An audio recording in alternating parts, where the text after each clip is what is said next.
A few years ago, I was told I had 4 months to live. My doctors had exhausted every treatment. They withdrew active care, prescribed pain medication, and told me to go home and get my affairs in order. When you hear words like that, your whole life changes in a moment. Not just your plans, but the way you see yourself and your future. The way you understand what it means to keep going. This wasn't my first time life had unraveled. I had already survived lymphoma twice before. I had buried my husband after his own battle with cancer, and eventually I would lose my leg below the knee. Each time, life seemed to ask the same question. Who will you become now? And that question became the beginning of this book.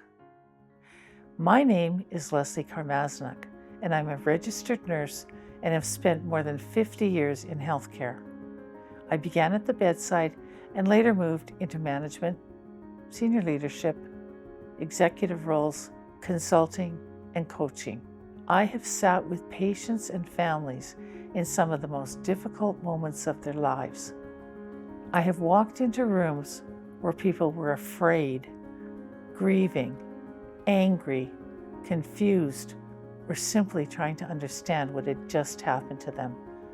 So professionally, I understood disruption. But personally, I had to learn how to live through it. And what I came to understand is that disruption is not only something that happens to us, it also reveals us. It asks something of us, and sometimes, in ways we could never have chosen, it redirects us. For a long time, I asked the question many of us would ask when life falls apart. Why is this happening to me? But over time, that question changed. I began to ask, what is this asking of me? What is it showing me?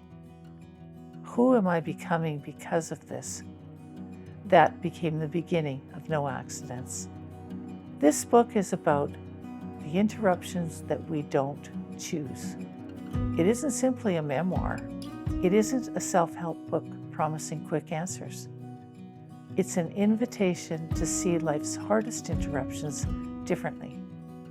Whether that interruption is illness, grief, divorce, burnout, job loss, or even waking up one morning realizing your life no longer fits who you've become. I believe these moments aren't random.